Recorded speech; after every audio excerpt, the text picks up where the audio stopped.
Welcome to our channel, ladies and gentlemen, and I want to say thank you for your continued support to this channel. Please continue supporting me by hitting the subscribe button and click the notification bell. Please don't just watch the videos and go, kindly subscribe and click the notification bell. Also like our videos. When you like our videos, the more likes a video gets, the more ratings will go high, so YouTube will recommend it to more viewers. Again, I'm humble. Share with me your comments on the comment section. Is Kenya making the right decision by switching slowly from the East to start doing business with the West? Because for more than a decade, beginning with the late President Mwai Kibaki and then Uhuru Muigai Kenyatta, they had switched completely to the East and they were in serious businesses with the Chinese. You remember the Thika Road? And then recently there was a document that was released by our Trade and Industry Minister, Mr. Murkomen, which was trying to allege that there was an agreement, an agreement between Kenya and China, in a document that experts say that we got a raw deal. Because some of the things is that whenever there was a dispute between Kenya and China, the arbiter was to be taken to Beijing in China, that we could not sit in Kenya and agree. We had to fly to Beijing. And then we used the Mombasa port as the collateral security, which is not bad as long as we can repay. The only fear that people have is that it is not lost on many that at some point China repossessed the Sri Lanka port after Sri Lanka failed to pay their debt. So people are really watching very keenly whether we can fall into that trap and surrender our port to the Chinese. So it's been said that William Ruto is now switching very slowly towards America in a move that very many people believe that was crafted just before the general elections. The Azimio party leader Raila Amolo Odinga came up with the claims that he believes that one of the people who robbed him of his victory was none other than the US, Britain, Canada, all the Western countries, the former colonial masters. But the question that is now making headlines is that, are we making the right move? And in the deals that we are signing with the US, are we getting a real deal, or are we repeating the same mistakes? Because if you look at the deal with China, the interest, experts say, are very much exorbitant. In fact, when you look at that document that was released by Murkomen, is that even the contractor that was to build the railway, the SGR, was exempted from paying taxes. And so, by moving away from the Chinese, are we moving from hot pan into the fire? Because it is not lost on me that anytime we are doing businesses with the foreign countries, they will be looking at their interest first. And African nations are being advised to make sure that they also stand firm to sign an agreement that will be very beneficial to the fellow countrymen. So is President William Ruto doing the right thing? Has he done his own research so that when we get into any agreement with the West, we are not going to repeat what happened in the former years? Because there was something that is trending in African news that President the US President Joe Biden wrote a letter to the Congress requesting that they bar Burkinafaso, that they exclude Burkina Faso in their trade agreement with the African countries. They have an agreement called Agoa, African Growth Opportunity Act, where selected African countries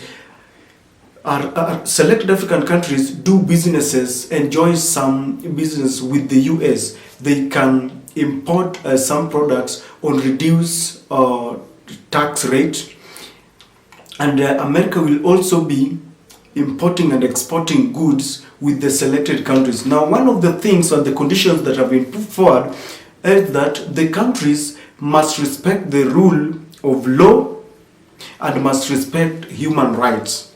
And now that they have exempted Burkina Faso, they are claiming that since 2015 up to date, in a span of those few years, Burkina Faso has faced a coup twice. And America looks at this and they're saying in their statement that Burkina Faso is not making proper arrangements to return back to the road of democracy.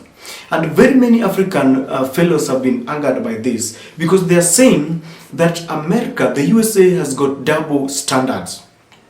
We are looking at somebody like Yoweri Kaguta Museveni, who has been in power for more than now 40 years. And the USA have never has never exempted the Ugandan nation from Agoa. They are doing real business with Agoa. So people are wondering what kind of democracy is the USA talking about? Because here we have a president. You remember the other time how President Yoweri Museveni dealt with Bobi Wine. In Uganda, it is like there is no election. It is just there as a mere formality. Yet the USA does not think that there is no democracy in Uganda. In fact, they approve of democracy. So I'm wondering what kind of democracy is the USA talking about? If you come back to our Kenyan history, in the year 2007, when the former president Mwai Kibaki blatantly robbed the ODM party of their victory, the first person to congratulate Mwai Kibaki was their ambassador to Kenya, Mr. Ranabaga. And then when people went to the streets and started fighting here and there, that is when now they brought in people like Ramaphosa, and later we signed Condoleezza Rice was there, and we signed an agreement where we had Serikali ya Mkati, where Kibaki now remained to be the president and Raila Amolo Odinga became the prime minister. What kind of democracy? Just recently, Raila Odinga complained that the USA in cahoot with other countries robbed him of his victory. So people were asking, if the USA are exempting and kicking away Burkina Faso out of Agoa because they alleges that there is no the rule of law, they don't respect human rights, and people are just wondering, do we have some scale of democracy in other countries, yet we lower it down for other countries? Because there are several countries that there are some presidents who have been in power for so long, and we see what they do to their countries. Even in Kenya today, they are questionable. In fact, when it went to court, the announcement of the results, presidential results went to court, the way that thing was handled was very suspicious and very ridiculous. In fact, to date, Martha Karua, the Zimio partner, has gone to the Arusha in the East African court for interpretation because she believes everything was not handled in a manner that is judicial. Is the USA right? Most people think that they are so much obsessed with this fact that the Chinese had invaded Africa and they were doing good business with Africa. And that because I was reading somewhere that the exports alone from China to Burkina Faso was about 443 million US dollars. And that tells you that Burkina Faso had gotten into real deal with the Chinese. And so is Kenya, because for the 10 years that Mwai Kibaki ruled, he switched totally to China. That's why we have a lot of motorbikes in Kenya. You know what the Chinese have brought into Kenya. I want to agree that sometimes we left the Chinese to really infiltrate our market. I had some people complaining that the Chinese decided, some of them were now hawking their stuff even into the villages. You see, this is unacceptable. There is no way we can allow a foreigner to start hawking their stuff in our country. If they come to do business, things like, wanajenga reli, they want to build roads, let them stick to that. To date, the Chinese even, we import fish and fish products from the Chinese. Yet we have our fish in Lake Victoria, Lake Naivasha and all that. We should have a clear policy, and this is my point, ladies and gentlemen. We should have a clear policy that regulates how we do businesses with these foreign masters. We should not allow them to start infiltrating the very little that we can sell, things that we can export. Let them leave that to the Kenyans alone. Another thing that people feel, ladies and gentlemen, is that the USA will be interested in how they benefit from African countries. They will come and establish, for example, their military camp. In Kenya, I think there is a military training camp in Mombasa. And that is why any leader who comes to power and signs an agreement with them, no matter how much the elections where there are irregularities in the results, as long as you take care of their interest, the USA will not talk. Until Kenyans go out and start making noise, like in the case of 207, they will not come up and talk. And this time round, I think they want to take over building of roads. They want to take over building of maybe railway. And this is the reason why we brought this document, that we made a revelation. And now experts are saying that if Kenya is not careful, we are going to be at loggerheads with the Chinese. We have not finished paying that loan. And I heard the Kenyan government saying that we could get into a renegotiation so that we can extend the period of repaying these loans. But once we repay and we get into businesses with the US, are we going to get the right deal, or are we going to get a raw deal, ladies and gentlemen? And do you think that USA are right? Do you think they uphold the rule of law? Do you think they uphold democracy? Because we've realized that we are still being colonized. If you look at even the African nations that were colonized by the